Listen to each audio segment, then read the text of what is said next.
السلام عليكم ورحمة الله وبركاته. الحمد لله رب العالمين، والعاقبة للمتقين ولا عدوان إلا على الظالمين. صلى الله على نبينا محمد وعلى آله وأصحابه وسلم تسليما كثيرا. يا أيها الذين آمنوا اتقوا الله حق تقاته ولا تموتن إلا وأنتم مسلمون. أعوذ بالله من الشيطان الرجيم. بسم الله الرحمن الرحيم. يا أهل الكتاب لا تغلوا في دينكم ولا تقولوا على الله إلا الحق، إنما المسيح عيسى بن مريم رسول الله وكلمته ألقاها إلى مريم وروح منه، فآمنوا بالله ورسله ولا تقولوا ثلاثا انتهوا خيرا لكم، إنما الله إله واحد سبحانه أن يكون له ولد، له ما في السماوات وما في الأرض وكفى بالله وكيلا. رب اشرح لي صدري ويسر لي أمري واحلل عقدة من لساني يفقهوا قولي. സ്നേഹാദരണീയരായ സഹോദരന്മാരെ, സഹോദരികളെ, വളരെ പ്രധാനപ്പെട്ട ഒരു വിഷയം ചർച്ച ചെയ്യുവാനാണ് ഈ സന്ദർഭത്തിൽ ഇവിടെ നമ്മൾ ഒത്തുചേർന്നിട്ടുള്ളത്. രണ്ട് പ്രബല മതങ്ങളുടെ ഏറെ ആദരവുകൾ പിടിച്ചുപറ്റിയ മഹാനായ യേശു ക്രിസ്തു എങ്ങനെയാണ് മുസ്ലിങ്ങൾ മനസ്സിലാക്കുന്നതും പരിചയപ്പെടുത്തുന്നതും എന്ന് സഹോദര സമുദായങ്ങളായ ക്രൈസ്തവരെ സംബന്ധിച്ചിടത്തോളം തുറന്നു മനസ്സിലാക്കുവാനുള്ള ഒരവസരവും പരസ്പരമുള്ള തെറ്റിദ്ധാരണകൾ തീർത്ത് ശരിയായ പാത ഏതാണ് എന്ന് മനനം ചെയ്ത് കണ്ടെത്തുവാനുമുള്ള ഒരു അസുലഭ അവസരം. ആ രീതിയിൽ പഠനത്തെയും ചർച്ചയെയും നിങ്ങൾ സ്വീകരിക്കണമെന്നും ഉപയോഗപ്പെടുത്തണമെന്നും ആമുഖമായി ഓർമ്മപ്പെടുത്തുകയാണ്. മുസ്ലിങ്ങൾ ഏറ്റവും ആദരിക്കുന്ന വ്യക്തിത്വങ്ങളിൽ ഒന്നാണ് മഹാനായ യേശു അഥവാ ഈസാ നബി അലൈഹിസ്സലാത്തു വസ്സലാം. പരിശുദ്ധ ഇസ്ലാം പരിചയപ്പെടുത്തുന്ന പ്രവാചക പ്രമുഖന്മാരിൽ ഏറ്റവും പ്രമുഖരായ 5 പേരുണ്ട്. ഉലുൽ അസ്മ് എന്നാണ് അവരെ സംബന്ധിച്ച് സാങ്കേതികമായി പരിചയപ്പെടുത്താറുള്ളത്. മഹാനായ നൂഹ് അലൈഹിസ്സലാത്തു വസ്സലാം, അതേപോലെ ഇബ്രാഹിം നബി അലൈഹിസ്സലാത്തു വസ്സലാം, മൂസ നബി അലൈഹിസ്സലാത്തു വസ്സലാം, ഈസാ നബി അലൈഹിസ്സലാത്തു വസ്സലാം, മുഹമ്മദ് റസൂലുള്ളാഹി സ്വല്ലല്ലാഹു അലൈഹി വസല്ലം. ഇങ്ങനെ ഈ 5 പ്രമുഖരിൽ ഒരാളാണ് യേശു എന്നത്, ഈസാ നബി അലൈഹിസ്സലാത്തു വസ്സലാം എന്നത് പ്രത്യേകം നമുക്ക് മനസ്സിലാക്കുവാൻ സാധിക്കും. മറ്റു പ്രവാചകന്മാരെ പോലെ തന്നെ അദ്ദേഹത്തിന്റെ പേര് പറയുമ്പോഴും മുസ്ലിങ്ങൾ ആദരപൂർവ്വം അദ്ദേഹത്തിന് രക്ഷയ്ക്കു വേണ്ടി, ലോകരക്ഷിതാവിനോട് വേണ്ടി പ്രാർത്ഥിക്കാറുണ്ട്. കേവലം ഈസ എന്ന് പറഞ്ഞു പോവുകയല്ല. ഈസ ഇബ്നു മറിയം അലൈഹിസ്സലാത്തു വസ്സലാം, മറിയമിന്റെ പുത്രനായ ഈസാ നബി അലൈഹിസ്സലാത്തു വസ്സലാമക്ക് അള്ളാഹുവിന്റെ പക്കൽ നിന്ന് രക്ഷയും മോക്ഷവും ഉണ്ടാകട്ടെ, നന്മയുണ്ടാകട്ടെ എന്ന് പ്രാർത്ഥിച്ചുകൊണ്ടാണ് വിശ്വാസികൾ ആ മഹാനായ വ്യക്തിത്വത്തിന്റെ നാമം പോലും ഉച്ചരിക്കാറുള്ളത്. അതുകൊണ്ട് തന്നെ അദ്ദേഹത്തെ ആക്ഷേപിക്കുകയോ അവഹേളിക്കുകയോ ചെയ്യുന്നവർക്ക് ഇസ്ലാമിൽ യാതൊരു സ്ഥാനവും ഉണ്ടാവുകയില്ല. അള്ളാഹു അയച്ച എല്ലാ ദൂതന്മാരെയും സ്നേഹിക്കുവാനും ആദരിക്കുവാനും പഠിപ്പിക്കുകയാണ് ഇസ്ലാം ചെയ്തിട്ടുള്ളത്. ഏതെങ്കിലും ഒരു പ്രവാചകനെ മോശമായി കാണുവാനോ അവഹേളിക്കുവാനോ പരിശുദ്ധ ഖുർആനിനെയും പ്രവാചകൻ മുഹമ്മദ് നബി സല്ലല്ലാഹു അലൈഹി വസല്ലമയെയും അംഗീകരിക്കുന്ന ഒരു മുസ്ലിമിന് സാധിക്കുകയില്ല. കാരണം പരിശുദ്ധ ഖുർആൻ വളരെ വ്യക്തമായി പ്രഖ്യാപിക്കുന്നു, ഖുൽ ആമന്നാ ബില്ലാഹി വമാ ഉൻസില അലൈനാ വമാ ഉൻസില ഇലാ ഇബ്രാഹിം. പറയൂ പ്രവാചകരെ, വിശ്വാസികളെ, നിങ്ങൾ പ്രഖ്യാപിക്കണം, ആമന്നാ ബില്ലാഹ്, ഞങ്ങൾ അല്ലാഹുവിൽ വിശ്വസിച്ചിരിക്കുന്നു, വമാ ഉൻസില അലൈനാ വമാ ഉൻസില അലാ ഇബ്രാഹിം, ഞങ്ങൾക്ക് അവതരിപ്പിക്കപ്പെട്ട ദൈവിക സന്ദേശങ്ങളിൽ ഞങ്ങൾ വിശ്വസിച്ചിട്ടുണ്ട്. മുമ്പ് ഇബ്രാഹിം നബി അലൈഹി സ്വലാത്തു വസ്സലാമക്ക് അവതരിപ്പിക്കപ്പെട്ട സന്ദേശങ്ങളിലും ഞങ്ങൾ വിശ്വസിച്ചിട്ടുണ്ട്. വ ഇസ്മാഈല വ ഇസ്ഹാഖ വ യഅഖൂബ്, യാക്കൂബിനും ഇസ്ഹാഖിനും ഇസ്മായേലിനും എല്ലാം അവതരിപ്പിക്കപ്പെട്ട യാഥാർത്ഥ്യങ്ങളിൽ ദൈവിക സന്ദേശങ്ങളിൽ ഞങ്ങൾ വിശ്വസിച്ചിട്ടുണ്ട്. വൽ അസ്ബാത്ത്, യാക്കൂബിന്റെ സന്തതികളിലും ഞങ്ങൾ വിശ്വസിക്കുന്നു, അവർക്ക് അവതരിപ്പിക്കപ്പെട്ട ദൈവിക സന്ദേശങ്ങളിലും ഞങ്ങൾ വിശ്വസിക്കുന്നുണ്ട്. വമാ ഊതിയ മൂസ വ ഈസ, മോശെ പ്രവാചകനും യേശുവും എല്ലാം ദൈവത്താൽ നൽകപ്പെട്ട സന്ദേശങ്ങൾ, അവർ ഈ സമൂഹത്തോട് പഠിപ്പിച്ച സത്യസന്ദേശങ്ങളെല്ലാം ഞങ്ങൾ അംഗീകരിക്കുന്നു. വന്നബിയ്യൂന മിർ റബ്ബിഹിം, തങ്ങളുടെ രക്ഷിതാവിൽ നിന്ന് പ്രവാചകന്മാർക്കെല്ലാം നൽകപ്പെട്ട സത്യസന്ദേശം ഞങ്ങൾ അംഗീകരിക്കുന്നു, ഉൾക്കൊള്ളുന്നു. ലാ നുഫർരിഖു ബൈന അഹദിൻ മിൻഹും, അവരിൽ ഒരാൾക്കിടയിലും ഞങ്ങൾ വേർതിരിവ് കൽപ്പിക്കുന്നില്ല. ചിലരെ വിശ്വസിക്കുകയും ചിലരെ അവിശ്വസിക്കുകയും ചെയ്യുന്ന, ചിലരെ വിശുദ്ധന്മാരായി പ്രഖ്യാപിക്കുകയും മറ്റു ചിലരെ അശുദ്ധന്മാരായി തള്ളുകയും ചെയ്യുന്ന രീതി ഞങ്ങൾക്കില്ല. മറിച്ച് അള്ളാഹു അയച്ച ലോകരക്ഷിതാവിന്റെ സന്ദേശം ജനങ്ങളെ പഠിപ്പിക്കുവാനായി അവൻ തെരഞ്ഞെടുത്തയച്ച സർവ്വദൂതന്മാരിലും ഞങ്ങൾ വിശ്വസിക്കുന്നു. വനഹ്നു ലഹു മുസ്ലിമൂൻ, ആ ലോകരക്ഷിതാവിന്റെ മുമ്പിൽ ഞങ്ങൾ ഇതാ സർവസ്വവും സമർപ്പിച്ച് അവന് കീഴ്പ്പെട്ടിരിക്കുന്നു എന്ന് 3-ാം അധ്യായം സൂറത്ത് ആലിമ്രാനിലെ 84-ാമത്തെ വചനത്തിൽ കാണുവാൻ സാധിക്കും.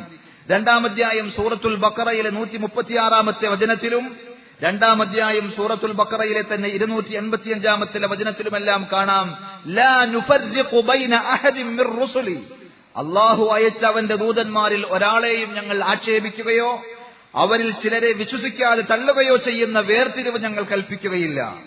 അതുകൊണ്ട് തന്നെ മുസ്ലിങ്ങളെ സംബന്ധിച്ചിടത്തോളം യേശു അഥവാ ഈസാ നബി അലൈഹി സ്വലാത്തു വസ്സലാം ഏറെ ആദരവ് നൽകപ്പെട്ടിട്ടുള്ള, ബഹുമാനാദരവുകൾ നൽകുന്ന വ്യക്തിത്വമാണ്. യേശുവിന്റെ മാതാവ് മറിയയുടെ പേരിൽ വിശുദ്ധ ഖുർആനിൽ ഒരു അധ്യായം തന്നെയുണ്ട്. പല അമുസ്ലിം സുഹൃത്തുക്കൾക്കും ക്രൈസ്തവ സുഹൃത്തുക്കൾക്കും അത് ഒരുപക്ഷെ പുതിയ അറിവായിരിക്കും. പരിശുദ്ധ ഖുർആനിൽ 114 അധ്യായങ്ങളുണ്ട്. അതിലെ 19-ാമത്തെ അധ്യായം സൂറത്ത് മറിയം, മറിയമിന്റെ പേരിലുള്ള ഒരു ചാപ്റ്ററാണ്. ഈസാ നബി അലൈഹി സ്വലാത്തു വസ്സലാമയുടെ മാതാവ് മറിയമിന്റെ പേരിൽ പരിശുദ്ധ ഖുർആനിൽ ഒരു അധ്യായമുണ്ട് എന്നതിന് പുറമെ മറിയമിന്റെ പിതാവ് ഇമ്രാൻ, ഈസാ നബി അലൈഹി സ്വലാത്തു വസ്സലാമയുടെ മാതാവിന്റെ പിതാവ് ഇമ്രാൻ, ആ ഇമ്രാൻ കുടുംബത്തിന്റെ പേരിലാണ് പരിശുദ്ധ ഖുർആനിലെ 3-ാം അധ്യായം സൂറത്ത് ആലിമ്രാൻ ഇമ്രാൻ കുടുംബം എന്ന പേരിലുള്ളത്. ഇങ്ങനെ പരിശുദ്ധ ഖുർആൻ വളരെ ആദരിക്കുകയും ബഹുമാനിക്കുകയും ചെയ്തൊരു കുടുംബം, ആ കുടുംബത്തിലെ പ്രമുഖരായ വ്യക്തികൾ, അവരുടെ ആശയങ്ങളും സന്ദേശങ്ങളും ഒരിക്കലും ഇസ്ലാമിനെ സംബന്ധിച്ചിടത്തോളം അവമതിക്കുവാനോ പുച്ഛിക്കുവാനോ തള്ളിക്കളയുവാനോ സാധിക്കുകയില്ല. സ്വന്തം മാതാവ് മറിയയുടെ ചാരിത്രശുദ്ധിയിൽ സംശയിച്ച ജനതയോട് നിരപരാധിത്വവും ആ വിശുദ്ധയായ മാതാവിന്റെ വിശുദ്ധിയും ബോധ്യപ്പെടുത്തിക്കൊണ്ട് പിഞ്ചു കുഞ്ഞായിരിക്കെ തൊട്ടിലിൽ കിടന്ന് സംസാരിച്ചതാണ് വിശുദ്ധ ഖുർആൻ പരിചയപ്പെടുത്തുന്ന യേശുവിലൂടെ ലോകം കണ്ട ആദ്യത്തെ അത്ഭുതമായി ഖുർആനിലൂടെ നമുക്ക് മനസ്സിലാക്കുവാൻ സാധിക്കുന്നത്. 19-ാം അധ്യായം സൂറത്ത് മറിയമിലെ 27 മുതൽ 33 വരെയുള്ള വചനങ്ങൾ പരിശോധിച്ചാൽ യേശുവിന്റെ അത്ഭുതകരമായ ജനനവും അതുമായി ബന്ധപ്പെട്ട ആ സമൂഹത്തിലുണ്ടായ ആക്ഷേപങ്ങളും കോലാഹലങ്ങളും, അതിന് മഹാനായ യേശു എങ്ങനെയാണ് പ്രതിവദിച്ചത് എന്ന് ഒരു പിഞ്ചു പൈതലായിരിക്കെ തൊട്ടിലിൽ കിടന്ന് അത്ഭുതകരമായി സംസാരിച്ചത് ഖുർആൻ നമുക്ക് മുമ്പിൽ അനാവരണം ചെയ്തിട്ടുണ്ട്. ജീവിതം ദൈവഹിതത്തിന് സമർപ്പിച്ച മഹാനായ പ്രവാചകനും നന്ദിയുള്ള ദാസനുമായിരുന്നു ഇസ്ലാം പരിചയപ്പെടുത്തുന്ന ഈസാ അലൈഹിസ്സലാത്തു വസ്സലാം. അവിടുന്ന് പഠിപ്പിച്ച സന്ദേശങ്ങളിൽ സുപ്രധാനമായി ഖുർആനും ബൈബിളും സാക്ഷ്യപ്പെടുത്തുന്ന ഒന്ന് അടിവരയിട്ട് നമ്മൾ മനസ്സിലാക്കേണ്ടത് ഏകദൈവ വിശ്വാസവും ഏകദൈവാരാധനയുമാണ്. പലരും തെറ്റിദ്ധരിച്ചതുപോലെ യേശു ഒരിക്കലും അതിനപ്പുറമുള്ള ഒരു വിശ്വാസം പഠിപ്പിച്ചിട്ടില്ല. അദ്ദേഹം ഒരു ബഹുദൈവത്വം പഠിപ്പിച്ചിട്ടില്ല. ത്രിത്വം അല്ലെങ്കിൽ ത്രിയേകത്വം എന്ന ഒരു പുതിയ കൺസെപ്റ്റ് ദൈവത്തെ സംബന്ധിച്ച്, ദൈവസങ്കല്പത്തെക്കുറിച്ച് യേശുവിന്റെ വാക്കുകളിൽ ഒരിടത്തും നമുക്ക് കാണുവാൻ സാധിക്കുകയില്ല. താൻ ദൈവമാണ് എന്ന് ജീവിതത്തിൽ ഒരിക്കലെങ്കിലും യേശു പറഞ്ഞതായി യേശുവിന്റെ വചനങ്ങളിലൂടെ നമുക്ക് കാണുക സാധ്യമല്ല. ക്രൈസ്തവ സുഹൃത്തുക്കൾ ഇന്ന് വിശ്വസിക്കുന്ന രൂപത്തിൽ താനൊരു ദൈവപുത്രനാണ് എന്ന് പോലും ഒരിക്കലും യേശു ക്രിസ്തു പഠിപ്പിച്ചിട്ടില്ല എന്ന് ബൈബിളിന്റെ ഭൂമികയിൽ നിന്നുകൊണ്ട് തന്നെ ചിന്തിച്ചാൽ നമുക്ക് മനസ്സിലാക്കുവാൻ സാധിക്കും. മറിച്ച് അദ്ദേഹം പറഞ്ഞത് ഇന്ന് കാണുന്ന ബൈബിൾ പോലും നമുക്ക് പരിചയപ്പെടുത്തി തരുന്നു. എല്ലാറ്റിലും വലിയ കൽപ്പന ഏതാണ് എന്ന ചോദ്യത്തിന് യേശു നൽകിയ മറുപടി മാർക്കോസിന്റെ സുവിശേഷം 12-ാം അധ്യായത്തിലെ 28 മുതൽ 30 കൂടിയ വചനങ്ങൾ പരിശോധിക്കുമ്പോൾ നമുക്ക് കാണുവാൻ സാധിക്കുന്ന ഏറ്റവും പ്രസക്തമായ, ഏറ്റവും പ്രഥമവും പ്രധാനവുമായ ഒരു സന്ദേശം മഹാനായ യേശു പഠിപ്പിക്കുന്നു. നമ്മുടെ ദൈവമായ ഏക കർത്താവ്, നമ്മുടെ ദൈവമായ ഏക കർത്താവ് എന്ന് യേശു പഠിപ്പിക്കുമ്പോൾ ആ വചനം സത്യസന്ധമായി സ്വീകരിക്കുന്ന ഒരു യഥാർത്ഥ യേശുവിന്റെ അനുയായിക്ക് എങ്ങനെ ആ യേശുവിനെ തന്നെ ദൈവമായി കാണുവാൻ സാധിക്കും?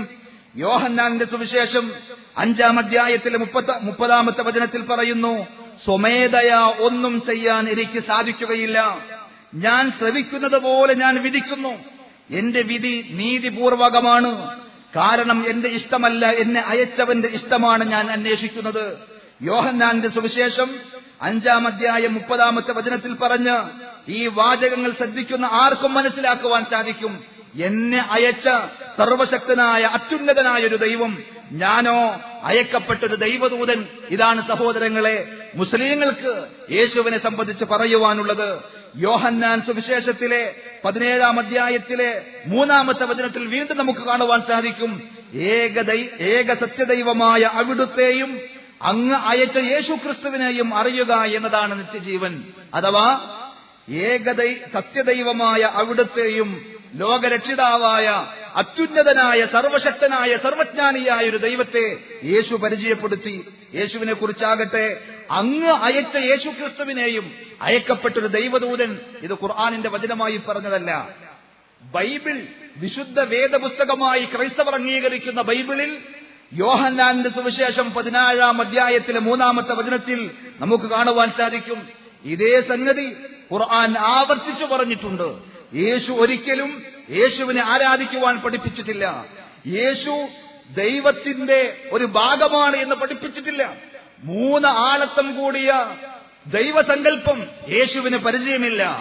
ബൈബിൾ സാക്ഷ്യപ്പെടുത്തിയ അതേ സംഗതി ലോകം യേശുവിലൂടെ ശ്രവിച്ച ഇഞ്ചീലിന്റെ സുവിശേഷങ്ങളെ സാക്ഷ്യപ്പെടുത്തുന്ന ഖുർആൻ അതേപടി ആവർത്തിക്കുന്നു. ഇന്നല്ലാഹ റബ്ബീ വറബ്ബുക്കും ഫഅബ്ദൂഹു ഹാദാ സിറാത്തും മുസ്തഖീം. ഖുർആൻ പല ആവർത്തിച്ച് പറഞ്ഞിട്ടുണ്ട്. 3-ാം അധ്യായം സൂറത്ത് ആൽ ഇംറാനിലെ 51-ാമത്തെ വചനം, 19-ാം അധ്യായം സൂറത്ത് മറിയമിലെ 36-ാമത്തെ വചനം, 43-ാം അധ്യായം സൂറത്ത് സുഹ്റഫിലെ 64-ാമത്തെ വചനം. ഇവിടങ്ങളിലെല്ലാം ആവർത്തിച്ചു പറയുന്നു, ഇന്നല്ലാഹ റബ്ബീ വറബ്ബുക്കും. തീർച്ചയായും ഈ ലോകത്തെ ആകമാനം സൃഷ്ടിച്ചു പരിപാലിക്കുന്ന ദൈവമുണ്ട്. അവന് അറബിയിൽ പറയുന്ന പേരാണ് അല്ലാഹു. അവനാണ് എന്റെ രക്ഷകൻ. വറബ്ബുക്കും, നിങ്ങളുടെയും രക്ഷിതാവ് അവനാണ്. ഫഅബ്ദൂഹു, അതിനാൽ നിങ്ങൾ അവനെ ആരാധിക്കണം, അവനെ മാത്രം ആരാധിക്കണം. ഹാദാ സിറാത്തും മുസ്തഖീം, ഇതാണ് നേരായ പാത.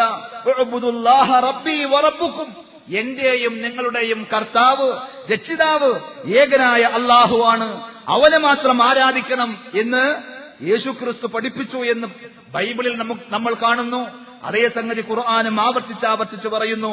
നോക്കൂ നിങ്ങൾ, അന്ത്യദിനം സംഭവിക്കുന്നത് എപ്പോഴാണ് എന്ന് കൃത്യമായി അറിയുന്നത് സർവജ്ഞാനിയായ എല്ലാം അറിയുന്ന ദൈവത്തിന്റെ മാത്രം പ്രത്യേകതയാണ് എന്നും അത് തനിക്ക് അറിയുകയില്ല എന്നും യേശു സാക്ഷ്യപ്പെടുത്തുന്നു. മത്തായിയുടെ സുവിശേഷം 24-ാം അധ്യായത്തിലെ 36-ാമത്തെ വചനത്തിൽ നമുക്ക് കാണുവാൻ സാധിക്കും.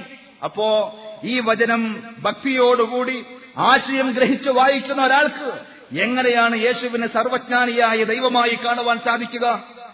ലോകാവസാനം എപ്പോഴാണ് സംഭവിക്കുക എന്നത് എനിക്കറിയില്ല, എന്നെ അയച്ച ദൈവത്തിന് മാത്രമേ അറിയുകയുള്ളൂ എന്ന് പറയുമ്പോൾ ആ അയക്കപ്പെട്ട ദൈവദൂതനെ ദൈവമായി കാണാൻ, സർവജ്ഞാനിയായ ദൈവമായി കാണാൻ ആ ബൈബിളിന്റെ വചനങ്ങളിൽ വിശ്വസിക്കുന്ന ഒരാൾക്ക് എങ്ങനെ സാധിക്കും? ഒരു വ്യക്തിയുടെ ശരിയായ അനുയായിയാകണമെങ്കിൽ വാക്കുകൊണ്ട് പറഞ്ഞാൽ മാത്രം പോരാ. ഞാൻ യേശുവിന്റെ അനുയായിയാണ്, ഞാൻ മുഹമ്മദ് നബിയെ പിൻപറ്റുന്നവനാണ് എന്നൊരാൾ പറഞ്ഞതുകൊണ്ട് മാത്രം ഒരാൾ അവരുടെ യഥാർത്ഥ ഫോളോവർ ആവുകയില്ല.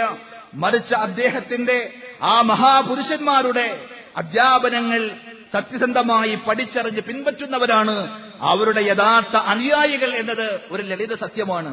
നമ്മളെല്ലാവരും പറയും, എനിക്ക് പിതാവിനെ വല്ലാത്ത സ്നേഹമാണ്, എന്റെ ഉമ്മയോട് എന്റെ അമ്മയോട് എനിക്ക് വല്ലാത്ത ആദരവുണ്ട്, ബഹുമാനമുണ്ട്. ഞാൻ അവരെ അംഗീകരിക്കുകയും ആദരിക്കുകയും ചെയ്യുന്നു എന്ന് പറയുന്ന ആൾ തന്നെ അവരുടെ അധ്യാപനങ്ങളും ഉപദേശങ്ങളും ജീവിതത്തിൽ പകർത്തുന്നില്ല എങ്കിൽ കേവലം കപടമായൊരു അവകാശവാദം എന്നല്ലാതെ, ഇതേപോലെ യേശുവിനെ ഞാൻ സ്നേഹിക്കുന്നു, യേശുവിനെ ഞാൻ ആദരിക്കുന്നു, അംഗീകരിക്കുന്നു എന്ന് പറയുന്ന ഏതൊരു വ്യക്തിയും യേശു തന്റെ ജീവിതകാലം അത്രയും പഠിപ്പിച്ച ആശയത്തിൽ തന്നെയാണോ, ആ മാർഗത്തിലൂടെയാണോ ഞാൻ സഞ്ചരിച്ചുകൊണ്ടിരിക്കുന്നത് എന്ന് പരിശോധിക്കേണ്ടതുണ്ട്. യേശു തന്റെ ജീവിതകാലത്തൊരിക്കലും പറയാത്തതും അവിടുന്ന് പഠിപ്പിച്ചതിന് വിരുദ്ധവുമായ പിതാവ്, പുത്രൻ, പരിശുദ്ധാത്മാവ് എന്നീ മൂന്ന് ആളത്വങ്ങൾ കൂടിയ ഒന്ന്, അഥവാ ത്രിത്വം അല്ലെങ്കിൽ ത്രിയേകത്വം എന്ന പുതിയ ഒരു ദൈവസങ്കല്പം ഒരിക്കലും യഥാർത്ഥ യേശുവിന് പരിചയമുള്ള സംഗതിയല്ല. യേശുവിന്റെ യഥാർത്ഥ അനുയായിക്ക് അംഗീകരിക്കുവാൻ സാധിക്കുകയില്ല. കാരണം യേശുവിന്റെ ചരിത്രം പരിശോധിച്ചാൽ ബൈബിളിലൂടെ തന്നെ നമുക്ക് കാണുവാൻ സാധിക്കും.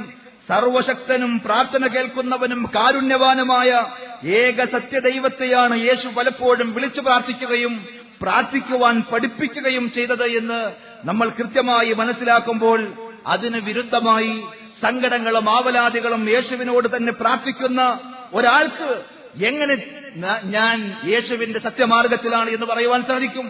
ഞാൻ എങ്ങനെയാണ് യേശുവിന്റെ ശരിയായ അനുയായിയാണ് എന്ന് അവകാശപ്പെടുവാൻ സാധിക്കുക? യേശുവിന്റെ ശരിയായ അധ്യാപനങ്ങളെ കൃത്യമായി സംരക്ഷിച്ചുകൊണ്ടും യേശുവിലൂടെ ദൈവം അവതരിപ്പിച്ച ഇഞ്ചീലിനെ സത്യപ്പെടുത്തിക്കൊണ്ടുമാണ് അന്ത്യപ്രവാചകൻ മുഹമ്മദ് നബി സല്ലല്ലാഹു അലൈഹി വസല്ലമയും അദ്ദേഹത്തിലൂടെ ലോകം സവിച്ച അവസാനത്തെ വേദഗ്രന്ഥമായ വിശുദ്ധ ഖുർആനും സംസാരിക്കുന്നത് എന്ന് ഖുർആനും പ്രവാചകന്റെ വചനങ്ങളും പരിശോധിച്ചാൽ നമുക്ക് കാണുവാൻ സാധിക്കുന്നതാണ്. മുഹമ്മദ് നബി സല്ലല്ലാഹു അലൈഹി വസല്ലം പറഞ്ഞു, അന ഔലൻ നാസി ബിഈസ ഇബ്നു മറിയം ഫിദ്ദുനിയാ വൽ ആഖിറ.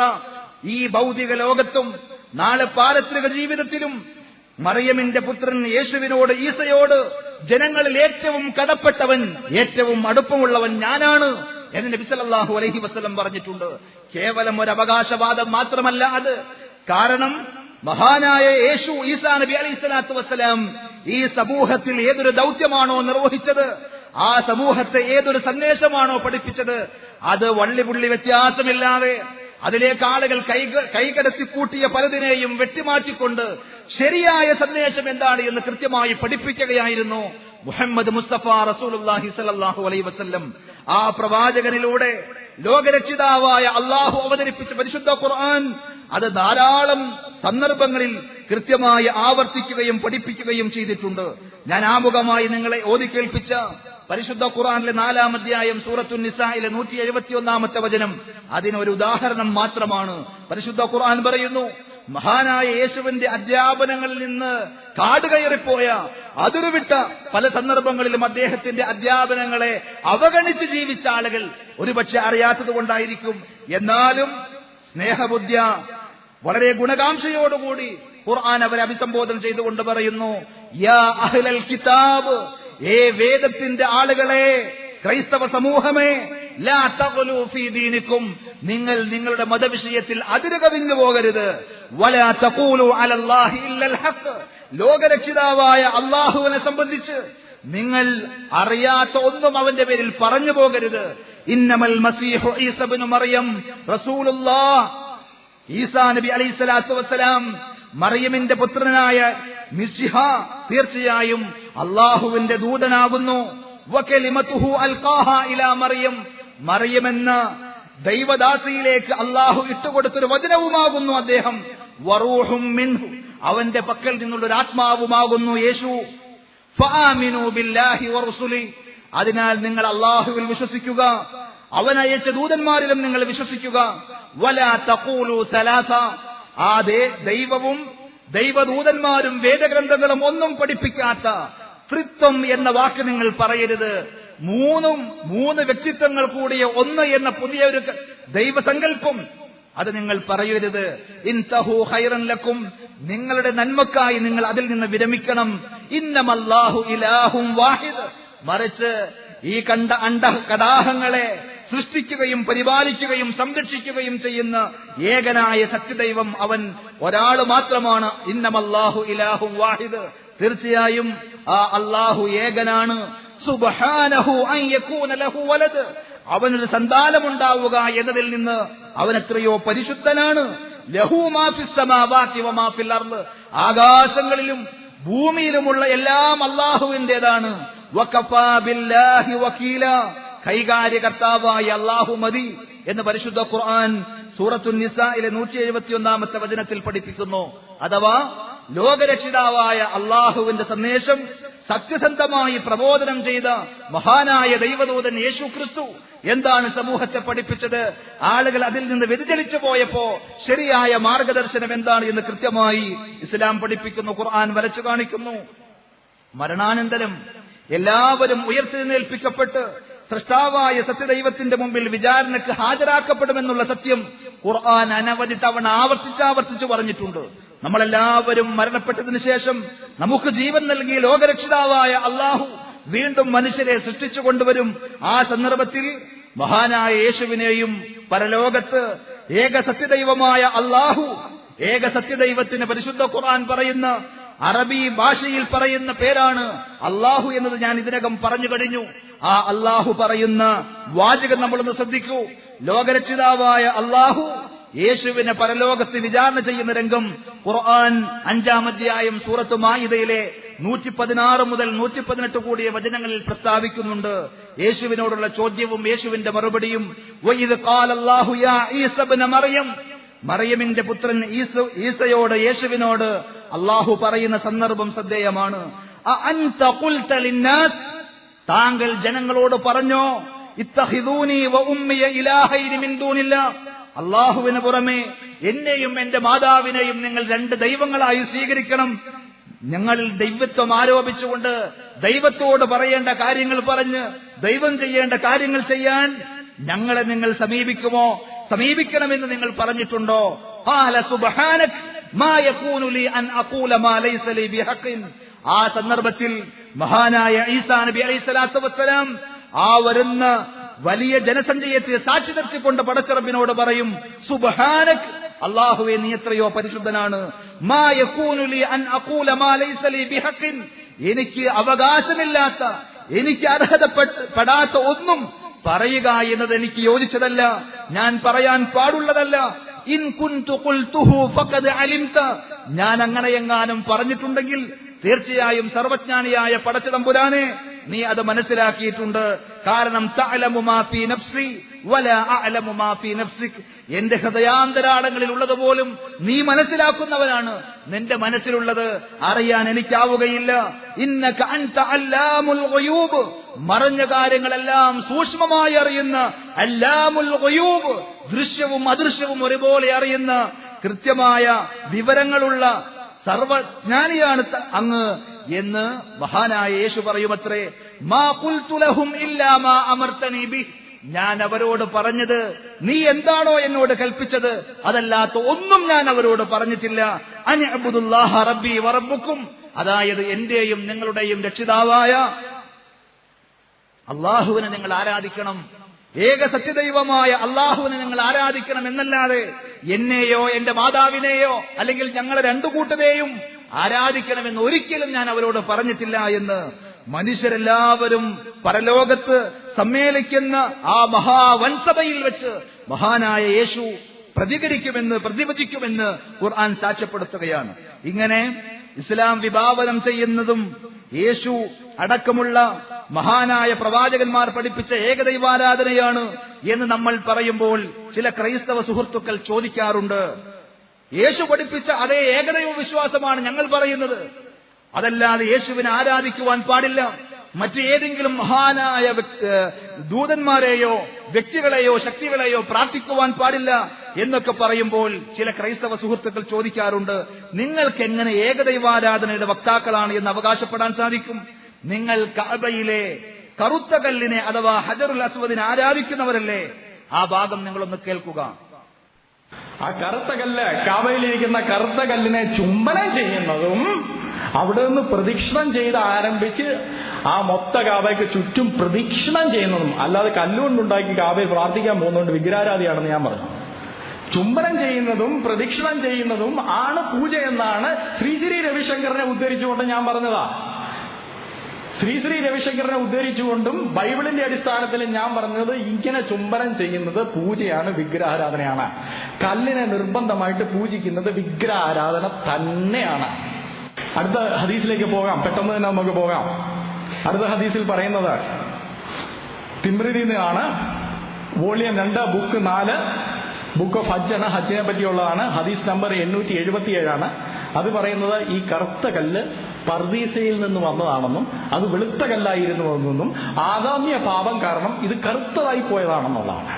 നിന്ന് തന്നെയുള്ളതാണ്. Book volume 2, book 4, book of ഹജ്ജിന് ഇതാണ്. ഹദീസ് നമ്പർ 961. അള്ളാഹു പുനരുദ്ധാന ദിവസത്തിൽ ഈ കല്ലിന് കണ്ണുകളും കാലുകളും ഒക്കെ കൊടുത്ത് ഈ കല്ല് സാക്ഷ്യം പറയും.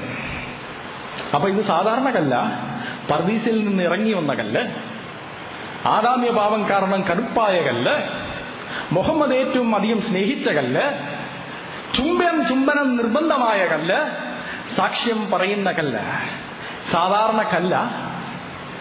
എന്നിട്ട് ഞങ്ങൾ വിഗ്രഹാരാധികളല്ല. നമ്മളെ നിങ്ങൾ കാണാതെ വിശ്വസിച്ചോണം. നിങ്ങൾ വലിയ ആൾക്കാർ തന്നെയാണ്, ഞങ്ങൾക്ക് യാതൊരു തർക്കവും ഈ കാര്യത്തിലില്ല, നിങ്ങൾ അങ്ങനെ തന്നെ ഞങ്ങൾ വിശ്വസിച്ചാൽ മതി. പക്ഷെ ഞങ്ങൾ തെറ്റിദ്ധരിപ്പിച്ചു. ഇസ്ലാം വിമർശനം ഒരു ഹോബിയായി സ്വീകരിച്ചിരിക്കുന്ന മിസ്റ്റർ ജെറി തോമസിന് ഇസ്ലാമിനെ കുറിച്ച് ഒരു ചുക്കും അറിയില്ല എന്ന് ഈ ക്ലിപ്പ് കേൾക്കുമ്പോൾ നിങ്ങളും ഒരുപക്ഷെ മനസ്സിലാക്കിയിട്ടുണ്ടാകും. കാരണം മഹാനായ ഹദീസ് പണ്ഡിതൻ ഇമാം തിർമിദി ഉദ്ധരിച്ച ഹദീസിനെ അദ്ദേഹം പറഞ്ഞ വാക്കുകൾ നിങ്ങൾ ശ്രദ്ധിച്ചിട്ടുണ്ടാകും. തിർമിദി എന്ന് പോലും പറയാൻ അറിയാത്ത, അതല്ലെങ്കിൽ എന്താണ് പറയേണ്ടത് എന്ന് പഠിക്കുക പോലും ചെയ്യാത്ത ആ വ്യക്തി ഇസ്ലാമിനെ വിമർശിക്കൽ ഒരു ഹരമായി കൊണ്ട് നടക്കുന്ന വ്യക്തി എന്നതിനപ്പുറം അദ്ദേഹത്തിന്റെ വാക്കുകളിലൂടെ ശ്രദ്ധിച്ചാൽ ഒരു കൂട്ടം വിവരക്കേടാണ്, അജ്ഞതയാണ് പച്ചക്ക് മൈക്ക് കെട്ടി ഉറക്കെ അദ്ദേഹം വിളിച്ചു പറഞ്ഞുകൊണ്ടിരിക്കുന്നത്. എത്രത്തോളം എന്ന് ചോദിച്ചാൽ ഓരോ വാക്കുകളും കൃത്യമായി സത്യസന്ധമായി നമ്മളൊന്ന് അനലൈസ് ചെയ്താൽ, അതിന്റെ വസ്തുത എന്താണ് എന്ന് ആലോചിച്ചാൽ അദ്ദേഹം അടിവരയിട്ട് ആവർത്തിച്ചു പറഞ്ഞു, ചുംബനം ആരാധന തന്നെയാണ്. അതിന് കൂട്ടുപിടിച്ചതോ ശ്രീ രവിശങ്കർ എന്ന ബഹുദൈവാരാധകനെയും. എന്തുമാകട്ടെ, എപ്പോഴാണ് ഒരു കർമ്മം ആരാധനയാകുന്നത്? ചുംബനം ആരാധനയാകുന്ന ഘട്ടങ്ങൾ ഉണ്ടാകും, നമുക്കാർക്കും തർക്കമില്ല. ആർക്കാണോ ഒരു കർമ്മം നമ്മൾ സമർപ്പിക്കുന്നത്, ആ വ്യക്തി അല്ലെങ്കിൽ ആ വസ്തു അല്ലെങ്കിൽ ആ ശക്തി അതിന് ദിവ്യത്വം കൽപ്പിക്കുകയും അഥവാ മറഞ്ഞ മാർഗത്തിലൂടെ അതിൽ നിന്ന് വല്ല ഗുണവും പ്രതീക്ഷിച്ചുകൊണ്ടോ ദോഷം ഭയന്നുകൊണ്ടോ ഉള്ള തേട്ടങ്ങളും അത് ഉൾക്കൊള്ളുന്ന കർമ്മങ്ങളുമാണ് ആരാധന. അതല്ലാതെ കേവലം ഒന്ന് ചുംബിച്ചു എന്നുള്ളത് കൊണ്ട് മാത്രം ആരാധനയാകുന്നില്ല. മക്കളെ നമ്മളെല്ലാവരും ചുംബിക്കാറില്ലേ? മക്കളുള്ള മാതാപിതാക്കൾ മക്കളെ വാരിയെടുത്ത് ഉമ്മ വെക്കാറുണ്ട്. വിവരമുള്ള ആരെങ്കിലും പറയുമോ അത് മക്കളെ ആരാധിക്കലാണ് എന്ന്? ഇല്ല. എന്തുകൊണ്ട് എന്ന് ചോദിച്ചാൽ മക്കളിൽ ദിവ്യത്വം ആരോപിക്കുന്നതിന് നമ്മളാരും അവരിൽ നിന്ന് മറഞ്ഞ മാർഗത്തിലൂടെയുള്ള വല്ല ഗുണമോ വല്ല ദോഷമോ ഗുണം പ്രതീക്ഷിക്കുകയോ ദോഷം ഭയക്കുകയോ ചെയ്യുന്നില്ല. അതുകൊണ്ട് തന്നെ മക്കളെ ചുംബിക്കൽ ആരാധനയായി, മക്കൾക്കുള്ള ആരാധനയായി മനുഷ്യരാരും പറയുകയില്ല, പ്രചരിപ്പിക്കുകയില്ല. ഹജ്ജിന്റെയും ഉംറയുടെയും ഭാഗമായി മുസ്ലിങ്ങൾ ഹജറുൽ അസ്വദ് ചുംബിക്കാറുണ്ട്. പക്ഷേ ജെറി പറഞ്ഞതുപോലെ ഒരു നിർബന്ധ കർമ്മമാണ് എന്ന നിലയിലല്ല, ഐച്ഛികമായ സംഗതി അഥവാ ഉപേക്ഷിച്ചാൽ കുറ്റമില്ലാത്ത, ചെയ്താൽ പുണ്യമുള്ള ഒരു കാര്യം, സുന്നത്ത് അല്ലെങ്കിൽ മൻദൂബ്, മുസ്തഹബ് എന്നൊക്കെയാണ് ഇസ്ലാമിന്റെ സാങ്കേതിക ശബ്ദത്തിൽ അതിനെ പറയാറുള്ളത്.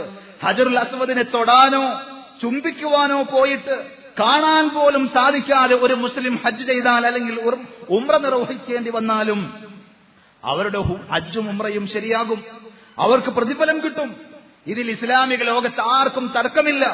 ചരിത്രത്തിൽ സഹോദരങ്ങളെ 10-23 വർഷക്കാലം ഹജറുൽ അസ്വദ് കൊള്ളയടിക്കപ്പെട്ട കാലങ്ങൾ ഉണ്ടായിട്ടുണ്ട്. ആ കാലങ്ങളിലൊക്കെയും ഇസ്ലാമികമായി കർമ്മങ്ങൾ അനുഷ്ഠിക്കുന്ന മുസ്ലിങ്ങളെല്ലാം ഹജ്ജ് നിർവഹിച്ചിട്ടുണ്ട്, ഉംറ നിർവഹിച്ചിട്ടുണ്ട്. അവരുടെ ഹജ്ജിനും ഉംറക്കും ഒരു കോട്ടവും സംഭവിച്ചിട്ടില്ല. അഥവാ ഹജ്ജിന്റെ കർമ്മത്തിൽ ഒരു നിർബന്ധമായ ഒഴിച്ചുകൂടാൻ പറ്റാത്ത ഘടകമാണ്, കർമ്മമാണ് ആ ഹജറുൽ അസ്വദിനെ ചുംബിക്കുക എന്ന തെറ്റിദ്ധരിപ്പിക്കൽ തിരുത്തി വായിക്കുവാനും മനസ്സിലാക്കുവാനും വേണ്ടി ഞാൻ പറഞ്ഞതാണ്. എന്നാൽ ഹജറുൽ അസ്വദ് ചുംബിക്കാൻ പാടില്ല എന്നാണോ, ചുംബിക്കലില്ല എന്നാണോ? അല്ല, ഹജറുൽ അസ്വദിനെ ചുംബിക്കലുണ്ട്. ഹജ്ജിന്റെയും ഉംറയുടെയും ഭാഗമായി ഹജറുൽ അസ്വദിനെ ചുംബിക്കുന്നത് ആ കല്ലിൽ നിന്ന് ഏതെങ്കിലും തരത്തിൽ വല്ല ഗുണവും പ്രതീക്ഷിച്ചുകൊണ്ടോ ദോഷം ഭയന്നുകൊണ്ടോ അല്ല. അങ്ങനെ ആയിക്കൂടാ. പ്രവാചക ശിഷ്യനായ 2ാം ഖലീഫ ഉമർ ഇബ്നുൽ ഖത്താബ് റളിയല്ലാഹു അൻഹു തന്റെ കഅബ തവാഫിൽ ആ ഹജറുൽ അസ്വദിനെ ചുംബിക്കുമ്പോൾ അദ്ദേഹം ലോകത്തോട് അത് വിളിച്ചു പറഞ്ഞിട്ടുണ്ട്, വല്ലാഹി ഇന്നി അഅലമു അന്നക ഹജർ, പടച്ച റബ്ബ് തന്നെയാണ് സത്യം, ഈ ലോകരക്ഷിതാവായ അല്ലാഹു തന്നെയാണ് സത്യം, നീ ഒരു കല്ലാണെന്ന വസ്തുത എനിക്കറിയാം. ലാ തൻഫഉ വലാ തദുർ, നിനക്ക് ഉപകാരം ചെയ്യുവാനോ ഉപദ്രവം വരുത്താനോ കഴിയില്ല എന്നും എനിക്കറിയാം. എന്നിട്ടും ഞാൻ നിന്നെ ചുംബിക്കുന്നത് എന്താണ് എന്ന് ചോദിച്ചാൽ, ലൗലാ അന്നി റഅയ്തു റസൂലല്ലാഹി സല്ലല്ലാഹു അലൈഹി വസല്ലം യുഖബ്ബിലുക മാ ഖബ്ബൽതുക, അല്ലാഹുവിന്റെ റസൂൽ നിന്നെ ചുംബിക്കുന്നത് ഞാൻ കണ്ടിട്ടില്ലായിരുന്നുവെങ്കിൽ ഞാൻ ഒരിക്കലും നിന്നെ ചുംബിക്കുമായിരുന്നില്ല. പ്രവാചകനെ പിൻപറ്റിക്കൊണ്ട് പ്രവാചക ചര്യ അനുധാവനം ചെയ്തുകൊണ്ട് ചെയ്യുന്ന ഒരു കർമ്മമായിട്ടാണ് മഹാനായ ഉമർ ഇബ്നുൽ ഖത്താബ് റളിയല്ലാഹു അൻഹു ആ വാചകങ്ങളിലൂടെ പഠിപ്പിക്കുന്നത്. പ്രാർത്ഥന ഉൾക്കൊള്ളുന്ന ചുംബനവും പ്രദക്ഷിണവും ആരാധനയാണ് എന്ന വിഷയത്തിൽ ആർക്കാണ് സഹോദരങ്ങൾ തർക്കമുള്ളത്? പ്രാർത്ഥനാ മനസ്ഥിതിയോടെ ഒരാൾ കണ്ണടച്ചിരുന്നാലും അത് ആരാധനയാണ്. ചുംബിക്കാൻ പോകണമെന്നില്ല, തൊട്ടു വന്നിക്കണമെന്നില്ല. പ്രാർത്ഥനയോടുകൂടി കണ്ണടച്ചിരിക്കുകയാണ് എങ്കിൽ അതുപോലും ആരാധനയാണ്.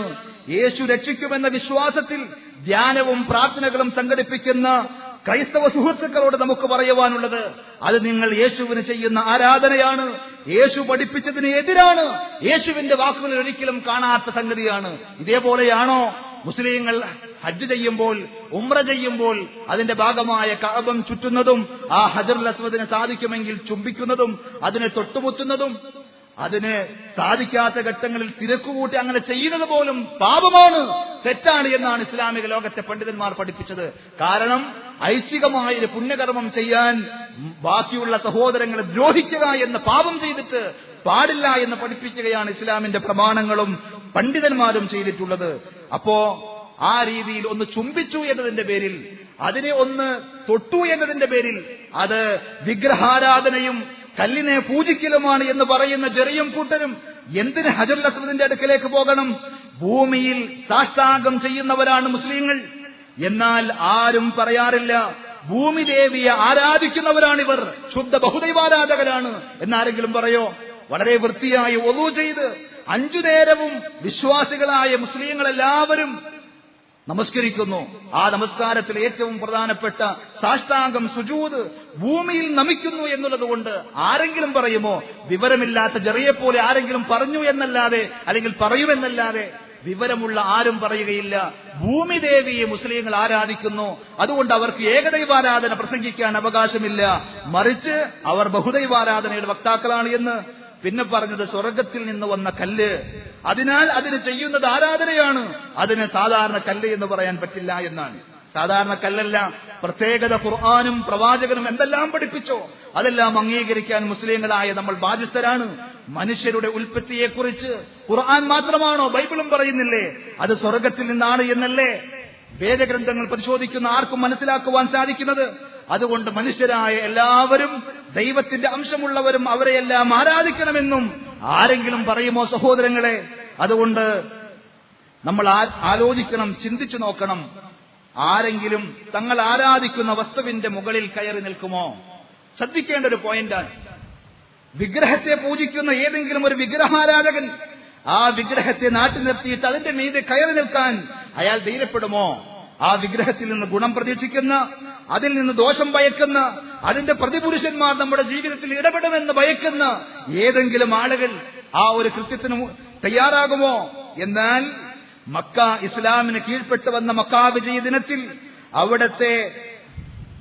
അവിടെ ആരാധിക്കപ്പെട്ടു പോന്നിരുന്ന വിഗ്രഹങ്ങളെ എല്ലാറ്റിനെയും പ്രവാചകൻ സല്ലല്ലാഹു അലൈഹി വസല്ലം എടുത്തുമാറ്റി ബഹുദൈവാരാധനയിൽ നിന്നും ശുദ്ധീകരിച്ച ശേഷം വിശുദ്ധ കഅബാലയത്തെ പ്രവാചകൻ സല്ലല്ലാഹു അലൈഹി വസല്ലം ഏകദൈവാരാധനയുടെ മന്ത്രധ്വനിയായ ബാങ്കുലി മുഴക്കാൻ, ആ കഅബയുടെ മുകളിൽ കയറി നിൽക്കാൻ ലോകത്തിന്റെ പ്രവാചകനായ മുഹമ്മദ് മുസ്തഫ റസൂലുള്ളാഹി സ്വല്ലല്ലാഹു അലൈഹി വസല്ലം കറുത്തിരുണ്ട നീഗ്രോ അടിമയായ ബിലാൽ റളിയല്ലാഹു അൻഹുവിനെ ചുമതലപ്പെടുത്തുമ്പോൾ ബിലാൽ റളിയല്ലാഹു അൻഹു കയറി നിൽക്കുന്നു.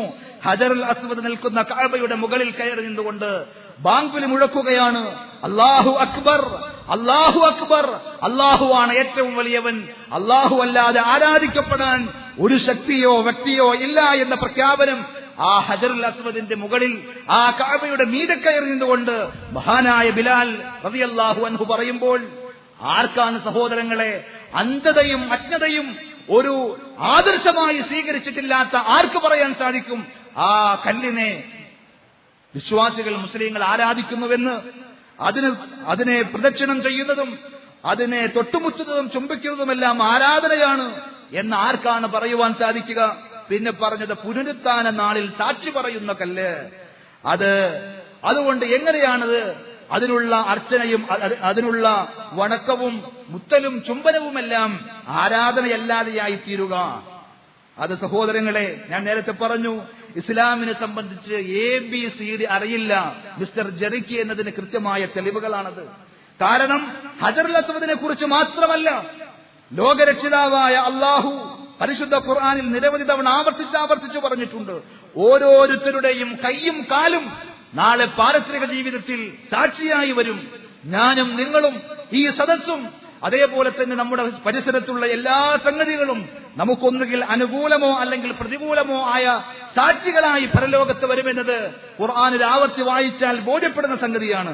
അള്ളാഹു പറയുന്നു 24-ാം അധ്യായം സൂറത്തു നൂറിലെ 24-ാമത്തെ വചനത്തിൽ, യൗമ തശ്ഹദു അലൈഹിം അൽസിനതുഹും വഅയ്ദീഹിം വഅർജുലുഹും ബിമാ കാനൂ യഅമലൂൻ.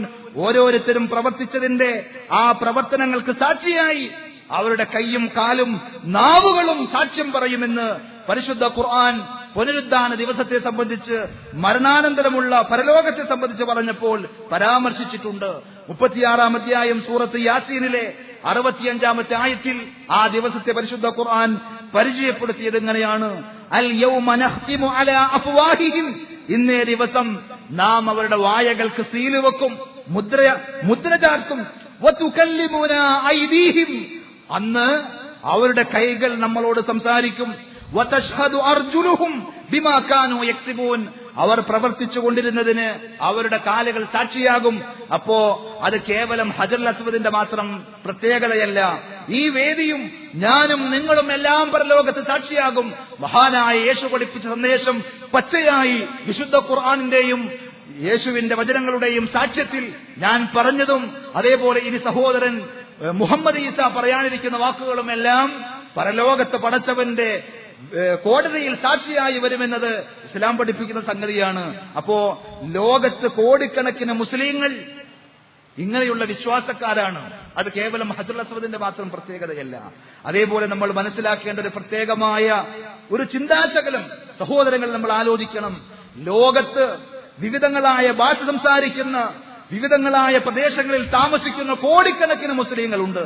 അവരിൽ ആരെങ്കിലും വിഗ്രഹത്തെ ആരാധിക്കുന്നു എന്ന് പറഞ്ഞതുപോലെ ആ കഅബയിലെ ഹജറുൽ അസ്വദിനെ ഞങ്ങൾ ആരാധിക്കുന്നു എന്ന് പറഞ്ഞ് ഞങ്ങൾ വിഗ്രഹത്തെ പൂജിക്കുന്നവരാണ് എന്ന് പറയുന്ന ഏതെങ്കിലും ഒരു വാചകം ലോകത്തിന്റെ എവിടെയെങ്കിലുമുള്ള മുസ്ലിങ്ങളെ കുറിച്ച് പറയാൻ സാധിക്കുമോ എന്ന് ഞാൻ വെല്ലുവിളിക്കുവാൻ ആഗ്രഹിക്കുകയാണ്. കാരണം ഇന്നേ വരെ ഇസ്ലാമിക ചരിത്രത്തിൽ എന്ന ലോക ചരിത്രത്തിൽ ഹജറുൽ അസ്വദിനെ ഒരു ദൈവമായി കണ്ടല്ലെങ്കിൽ ദിവ്യത്വം കൽപ്പിച്ചുകൊണ്ട് പൂജിക്കുകയോ ആരാധിക്കുകയോ ചെയ്യുന്ന ചരിത്രം, 33 കോടി ദൈവങ്ങളെ ആരാധിക്കുന്ന നമ്മുടെ നാട്ടിലെ ബഹുദൈവത്വത്തിന് സമാനമായ ചിന്താഗതികൾ മക്കയിലെ ബഹുദൈവാരാധകർക്കും ബഹുദൈവ വിശ്വാസികൾക്കുണ്ടായിരുന്നു. പക്ഷേ ചരിത്രത്തിൽ എവിടെയും അവർ ഹജറുൽ അസ്വദ് എന്ന കറുത്ത കല്ലിനെ നാട്ടിവെച്ച് അതിനോട് സങ്കടങ്ങൾ ബോധിപ്പിച്ച് അവിടത്തോട് ആ കല്ലിനോട് ആവലാദികൾ പറഞ്ഞ് ആരാധനകൾ അർപ്പിക്കുന്ന, നേർച്ച വഴിപാടുകൾ സമർപ്പിക്കുന്ന ഒരു ചരിത്രം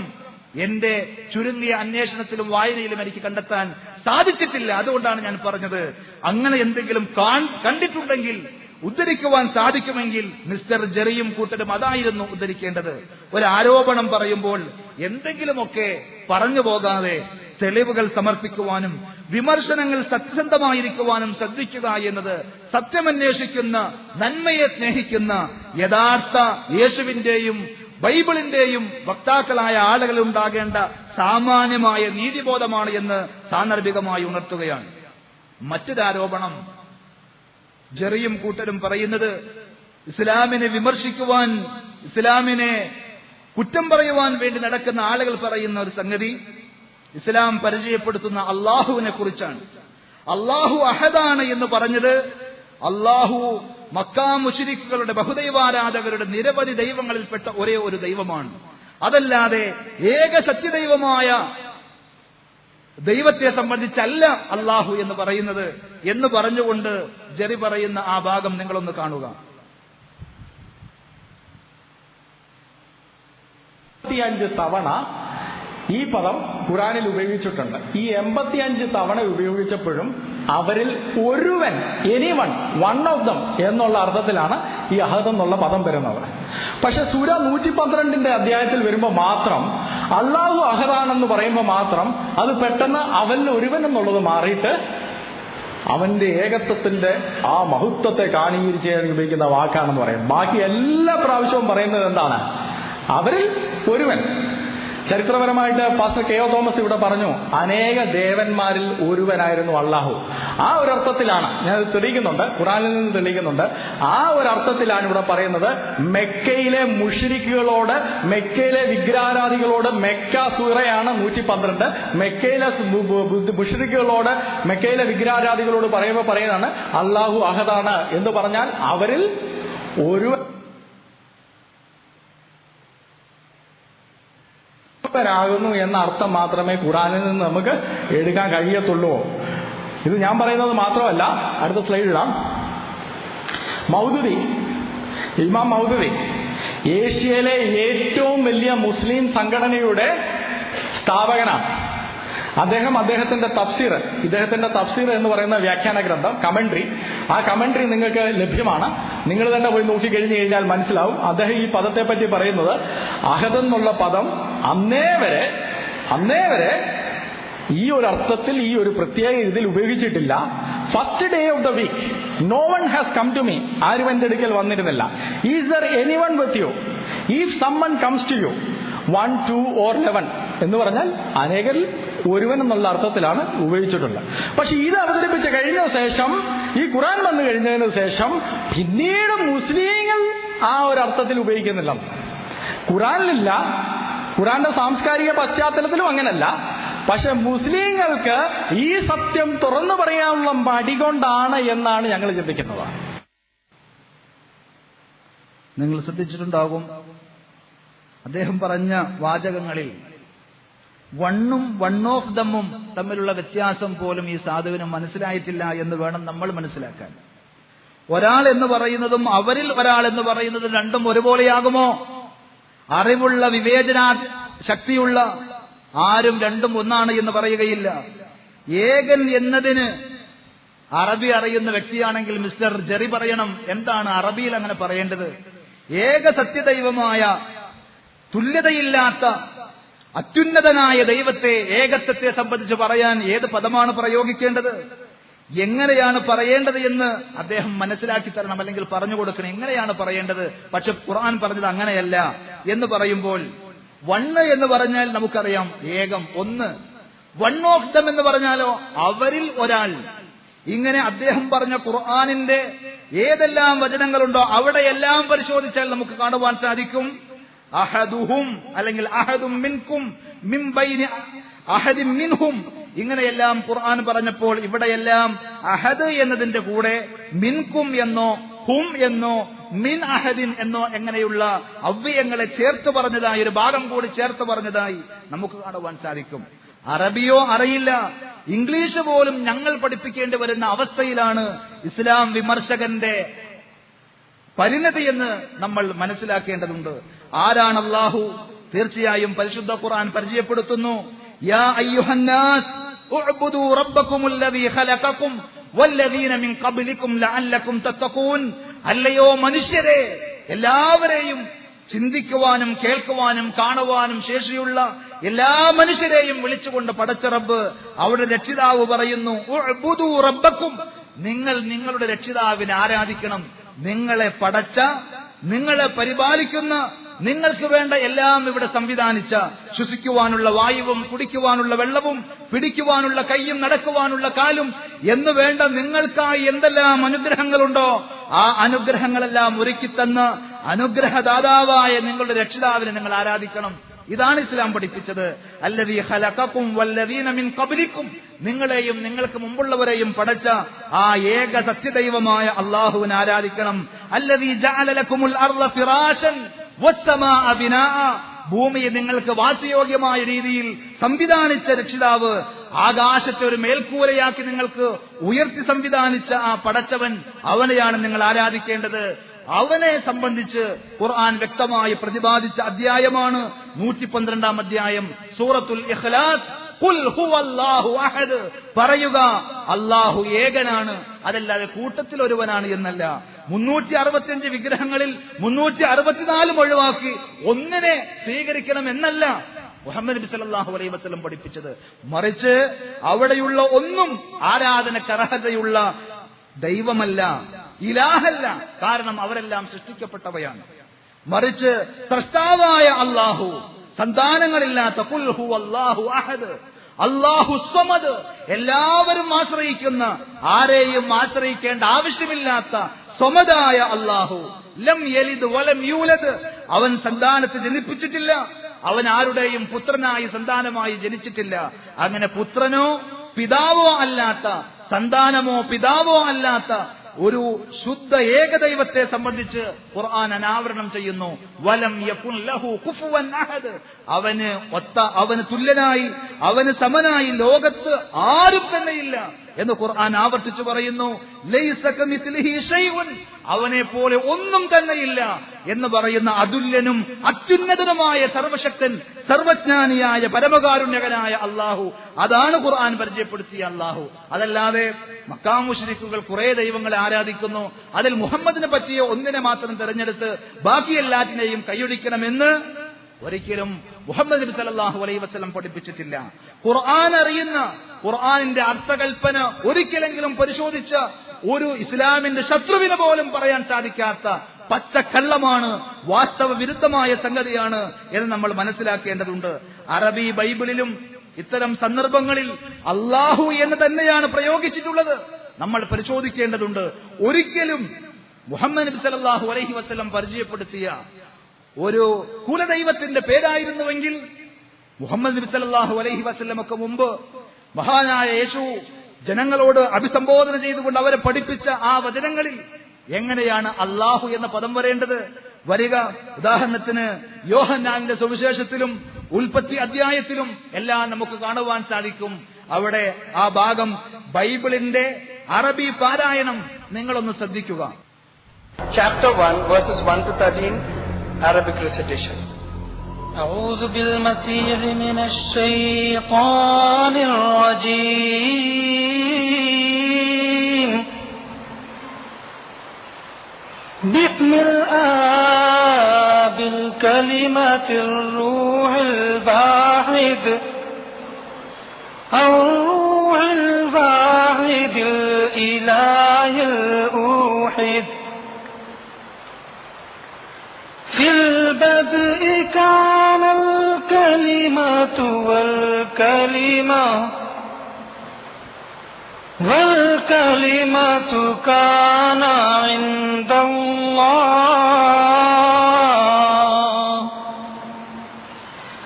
وكان الكلمة الله.